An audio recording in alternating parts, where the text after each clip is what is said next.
You're listening to Soap Dirt, the latest in television entertainment news. Hey there, Days of Our Lives fans. It is Soap Dirt, and we have got your comings and goings, the latest edition. We have got a villain out, a fan favorite character back, a second villain out, and we have a sad death to report and one other casting change. There's a lot to dig into for this Days of Our Lives casting report. If you haven't already, please reach down and click our subscribe button so you don't miss any of our Days of Our Lives updates. All right, let's dig in. So Miranda Wilson, who plays Megan Hathaway, is out as of this week. She personally revealed that July 6th was her last air date. Not only did she say that, but she also said that she has not done any more filming. And she confirmed that she had filmed those scenes ending in December. They are filming 6 full months ahead. And what that means is she said she still hasn't returned to filming.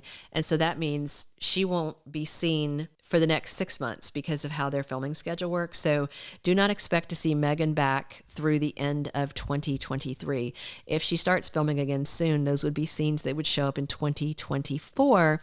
And her disappearance is really kind of bizarre in terms of its timing.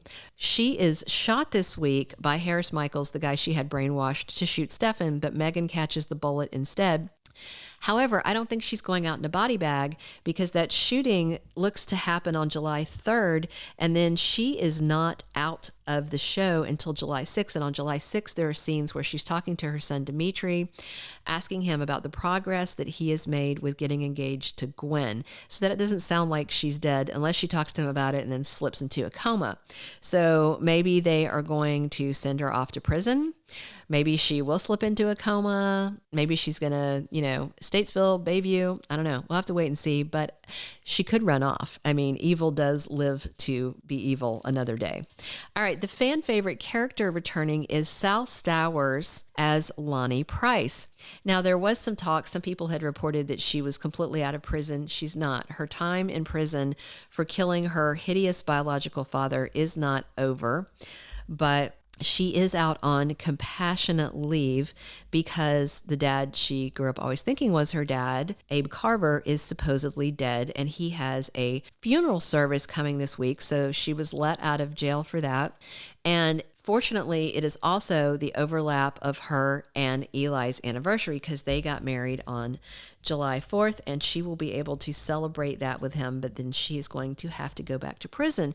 But she's got plenty more scenes this week because, in fact, Lani isn't so sure that her dad, Abe, is dead, and she wants to go down to the cop shop, and she wants to look through all the files, and then she plucks out, in the new promo, she plucks out the photo of Jerry Prentice, who's the actor Whitley hired to pretend to be Theo, and she wants to know why an actor is saying this, and apparently his story seems to be changing.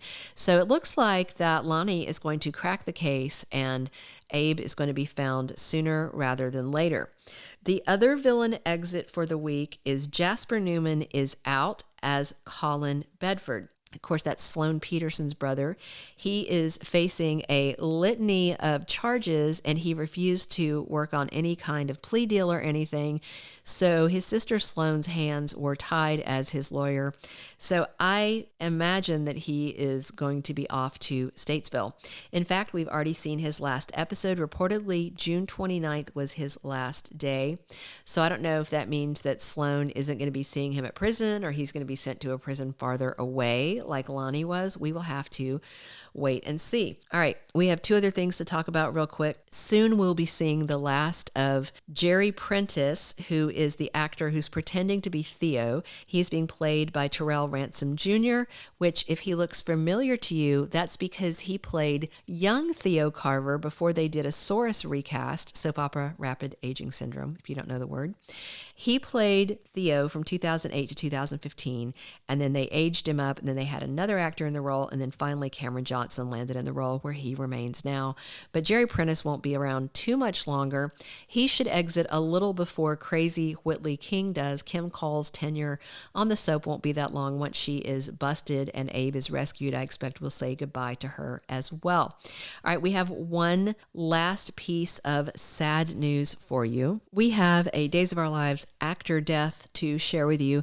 If you haven't heard about this, Cody Longo passed away. He played Nicholas Alamain, who was the adopted son of Vivian Alamain, which makes him Stephen Demara's adoptive brother, although they never overlapped on the show. Cody Longo was the last person to play the role, and he played Nicholas back in 2011. And the actor passed away in his home on February 7th. He was only 34 years old, and his cause of death was revealed to be chronic ethanol abuse, which, if you don't know what that means, that is alcohol abuse. So, sad news, and if they do ever have Nicholas Alamain back on the NBC soap, obviously they're going to have to recast, but rest in peace. Thank you for being a loyal listener. Follow us wherever you get your podcast, because you don't want to miss the next episode. Soap Dirt is on all the major podcast platforms, including Apple Podcast, Spotify, iHeartRadio, and more.